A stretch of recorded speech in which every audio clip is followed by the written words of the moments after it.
তদ্বারা আমি জানাইতেছি যে জমি আদিতে দখল দিবা নিমিত্ত দেওয়ানি কার্যবিধি আইনের 21 নম্বর অর্ডার 35 নম্বর রুল অনুযায়ী আমার প্রতি লিখিত পরোয়ানা দিয়াছে।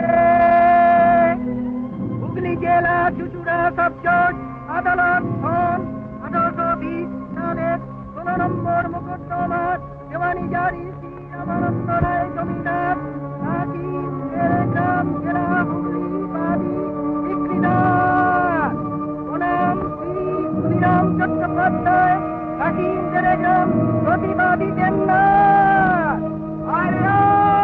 যেহেতু উক্ত টেন্ডার ক্ষুদিরাম চট্টোপাধ্যায়ের সকলই নিম্নলিখিত সম্পত্তিতে এই মোকদ্দমার বাদী জমিদার রামানন্দ রায়ের সকলের স্বীকৃতি দেওয়া হইয়াছে।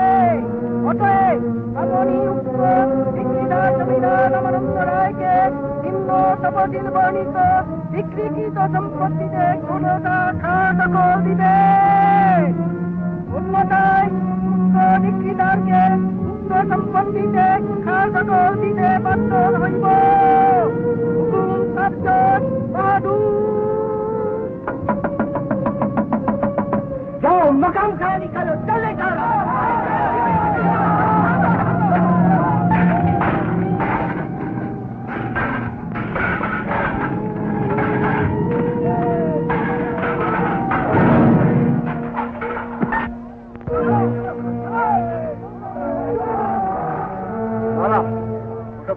ফিক্রি বুঝি না, তোমার চুরি করে আমাদের সুগ্রাম ঠাকুর বাড়ি দখল করতে আসছে। জমিদার বাবুর বাড়ি বেদখল হয়ে জানিস রাজা বাবুর করা হুকুম আর কত লাঠিয়াল পাঠিয়েছেন দেখেছিস? ওই দেখ।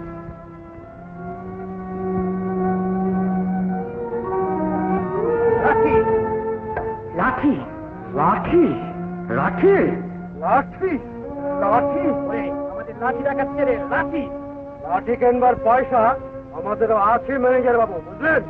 আরে অত কথা কেন হারান? লাঠি যখন দেখিয়েছে তখন দেখি ওনাদের কত লাঠি আছে।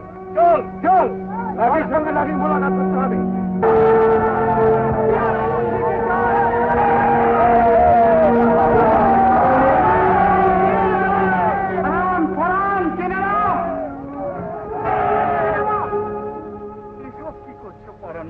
না না ঠাকুর, তুমি আমাদের বাধা দিও না। আমরা দেখাতে চাই রাজা বড় না প্রজা বড়। সেই হারান ভাই, অমন কথা মুখে আনতে নেই। অপরাধ যদি কেউ করেই থাকে তাকে শাস্তি দেবার তুমি বা কেমি বাকে, সে বিচার করবেন ঠাকুর রঘুবীর। না না, তা হয় না ঠাকুর, তা হয় না। তাই হয় পরাণ ভাই, কেন হবে না? ভুল তো মানুষই করে যতক্ষণ সে বুঝতে না পারে। আমি তো ঠাকুর রঘুবীরের কাছে প্রার্থনা জানিয়েছি তিনি যেন জমিদার রামানন্দ রায়কে ক্ষমা করেন।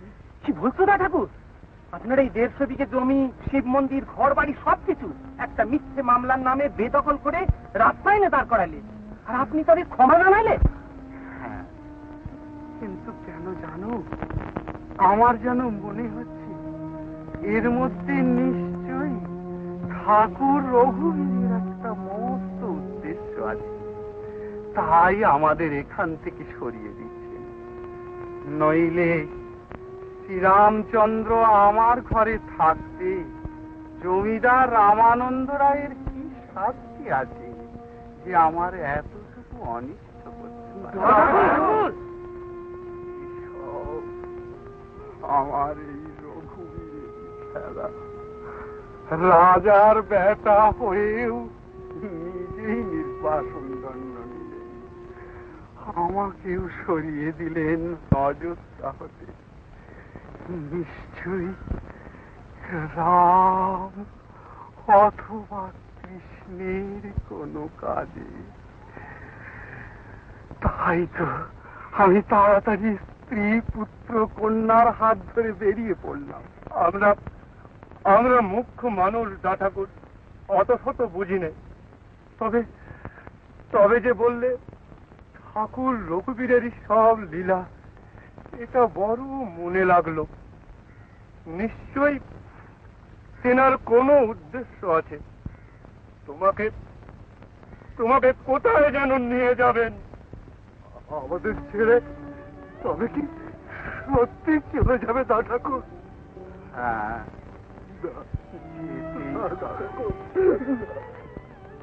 আমাদের কি উপায় হবে ক্ষুদিরাম ঠাকুর? আমাদের যে অপরাধের সীমা নেই।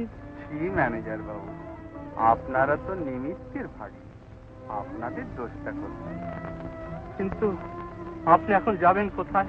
ভাইয়া, ক্ষুদিরাম ভাইয়া, ক্ষুদিরাম ভাইয়া! এই তো পেয়েছি। শুক্লাল গোস্বামী হঠাৎ করছে কি? বাবা বলি আমাদের ওখানে যাবে না? কামার পুকুরে? হ্যাঁ গো হ্যাঁ, কামার পুকুরে।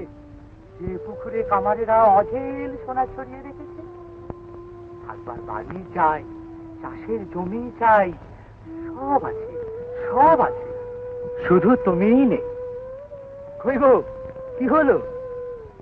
কামার পুকুরে তোমার ডাক পড়েছে, বুঝতে পারছো না? বৌঠান কই দেখি। যাবে না? এসো রামকুমার, আয় বাবা। কাত্তায়নী মা, আমার কোলে আয়। আর একটু হলে আমি যে তোদের সবাইকে হারিয়ে ফেলতাম, তাই না রে? ম্যানেজার বাবু, কোথায় যাবো জিজ্ঞেস করছিলেন না? জানতাম না, তাই বলতে পারিনি। কামার পুকুরে যাচ্ছি, চলি।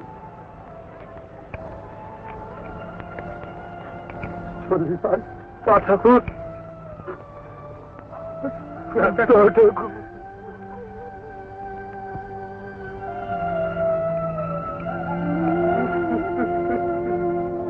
দেখি দয়াল মাঝি, তুমি তো কান্ডারি, সবাইকে ভব নদী পার করে দাও, তোমার চোখে জল আসবে কেন ভাই? ঠাকুর, এখন থেকে আমি আর নদীর চলে না, চোখের চলেই আমার নাম।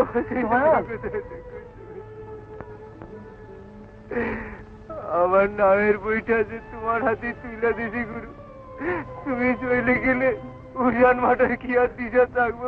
থাকবে না কেন দয়া? তুই তো বুদ্ধিমান, যাওয়ার সময় কি চোখের জল ফেলতে? কি বললে গে ঠাকুর? দাউনকালে কান্দন নাই, মনের কথা কইতে না। আমি আর কান্দন না, কাঁদাল করে আমি আর কান্দন না।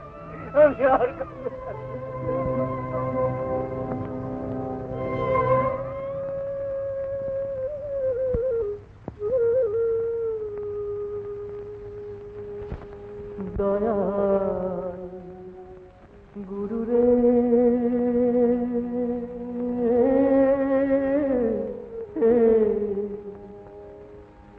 চোখের জলে নাও ভাসাইলাম, বৈঠা খুঁজা পাইলাম। উজান ভাটার দিশা নাই রে, কুলে নাগাল পাইলাম না। চোখের জলে নাও ভাসাইলাম, বৈঠা খুঁজা পাইলাম না। দয়ালে রে, উজান দেখানাও ভাসাইলাম, ভাটার টানে ফেরত আইলাম, পালের দড়ি ছাইরা দিলাম, মায়ার দড়ি ছিড়ল না। ও দয়া, মায়ার দড়ি ছিড়ল না। চোখের জলে নাও ভাসাইলাম, বৈঠা খুঁজা পাইলাম না।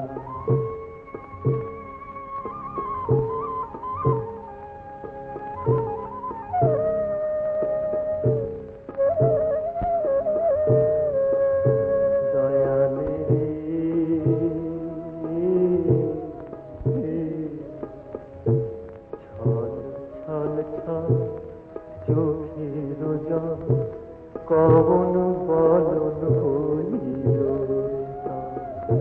বন্যার পাথর মানে তবু চোখের বাঁধন মানে দয়ালে রে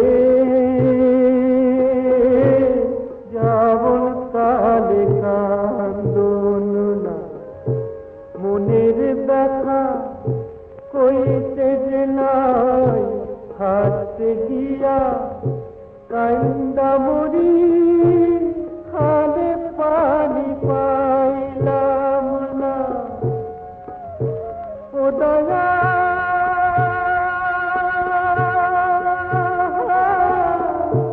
খালে পানি পাইলাম না চোখের জলে নাও ভাসাইলাম বৈশা খুঁজা পাইলাম না দয়া